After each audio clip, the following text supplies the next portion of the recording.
itomanio ny taninao,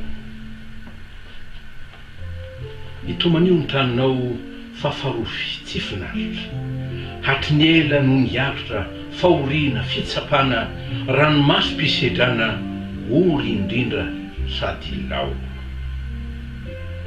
Itomanio ny taninao dia niazo tomanina fa hiara-pahoriana, mety ho fezaka firena, mety loko mahonena, mitaraina lava izo. Itomanio ny taninao fa misotro izay tsy tiana, fiaretana, fiafiana, tebiteby tsisy fetra, fiaina nefa mijoretra, ny avantiana na ndao. Itomanio ny taninao mba hahita famonjena, ho afaka mikaterena, dia hitraka, hisolanga, ka ny lanitra ho manga, dia hanjary vaovao.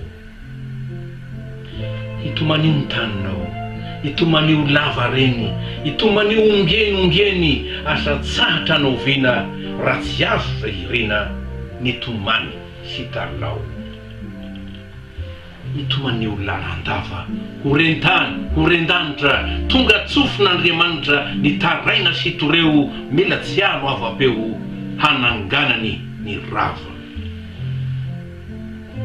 Itomanio tsy mifarana, mba ho tola sy angina, ny antso-jay sy ny abibina, hazavela raha tsy resy, ny etraketraka manesy, ary hosina ny asoparana. Hitomany fa nahoana, no tsy ampy ny manjo manavesatra ny fo, no andritra ranomaso hanoerana ankaso, so mba rediredy foana.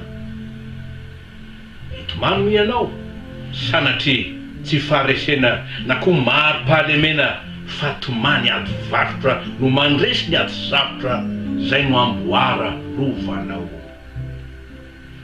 Hitomany ho ianao, ndre mahery ny tafiotra, onjam-piainana mirivotra, izy ireny dia hangina, alahelo ho fifaliana, fandresena ho azonao. Hitomany tsy miato, tsy ho lefy ambony ihany, zay no atao sesilany, mba ho rika tsy haitohaina, hanaforana taraina, ampitsahatra sahato. Hitomany, hitomany, aoka ho ambety teny lava, tsy hiasotra ny vava, teny latsaka ho anaty, tonikira tsy ho faty, hanavotana ny tany.